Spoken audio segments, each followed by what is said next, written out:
ನಡ್ಕೊಂಡು ಹೋಗ್ತೀವಿ ಅಂತ ಸಾಂಕೇತಿಕವಾಗಿ ಇಲ್ಲಿ ಉದ್ಘಾಟನೆಯನ್ನ ನೆರವೇರಿಸಬೇಕು. ಅಂಬಿಗ ಅಂಬಿಗ ಎಂದು ಕುಂದ ನುಡಿಯದಿರು, ನಂಬಿದರೆ ಒಂದೇ ಹುಟ್ಟಲಿ ಕಳೆಯ ಹಾಯಿಸುವ ನಂಬಿಗರ ಚೌಡಯ್ಯ ಎನ್ನುವಂತೆ ಅಂಬಿಗರು ಅಂದ್ರೆ ನಂಬಿಗರು, ನಂಬಿಕೆಗೆ ಅರ್ಹರು, ಗಂಗಾ ಮದಸ್ಥ ಕುಲ ಬಾಂಧವರು ಎಂದೆನ್ನುತ್ತಾ ಹುಟ್ಟನ ಹಾಕುವ ಮುಖೇನ ಮಾನ್ಯ ಮುಖ್ಯಮಂತ್ರಿಗಳು ಪ್ರಹ್ಲಾದ್ ಜೋಶಿ ಅವರು, ನಮ್ಮ ಪೂಜ್ಯ ಗುರುಗಳು ಎಲ್ಲರೂ ಒಡಗೂಡಿ ಕಾರ್ಯಕ್ರಮಕ್ಕೆ ವಿದ್ಯುಕ್ತ ಚಾಲನೆಯನ್ನ ನೀಡಿದ್ದಾರೆ.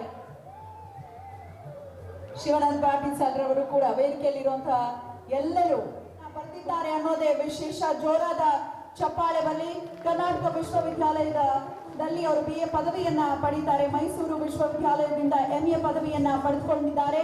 5 ಜನ MPhil ಮತ್ತು 24 ಜನ PhD ಪದವಿಗಳನ್ನ ಪಡೆದಿದ್ದಾರೆ. ಅವರು ಕೊಡಿಸಿದ್ದಾರೆ. Philosophy of Ambigara Chowdaiah. ದಯಮಾಡಿ ಪುಸ್ತಕಗಳನ್ನ ಕೊಂಡು ಓದಿ.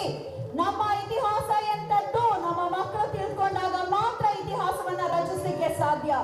ಹಾಗೆ ಕ್ರಾಂತಿ ಯೋಗಿ ಅಂಬಿಗರ ಚೌಡಯ್ಯ, ನಾವು ಅವರ ವಂಶಜರು ಅಂದ ಮೇಲೆ ಅವರ ಒಂದು ಗುಣಗಳು ನಮ್ಮಲ್ಲೂ ಇರುತ್ತೆ. ಆ ಕೆಚ್ಚದೆ ನಿಜವನ್ನ ನೇರವಾಗಿ ನುಡಿಯುವಂತ ಗುಣ ನಮ್ಮಲ್ಲೂ ಇದೆ. ಅದನ್ನ ಹೆಚ್ಚು ಜೀವನದಲ್ಲಿ ಅಳವಡಿಸಿಕೊಳ್ಳೋಣ. ಮುಕ್ತಿ ದರ್ಶನ ಈ 3 ಪುಸ್ತಕಗಳಿಗೆ ಉಪಸ್ಥಿತರಿಸಿದಂತ ನಮ್ಮ ಈ ವಿಡಿಯೋ ನಿಮಗೆ ಇಷ್ಟವಾದಲ್ಲಿ ಲೈಕ್ ಮಾಡಿ, ಶೇರ್ ಮಾಡಿ, ಸಬ್ಸ್ಕ್ರೈಬ್ ಮಾಡಿ.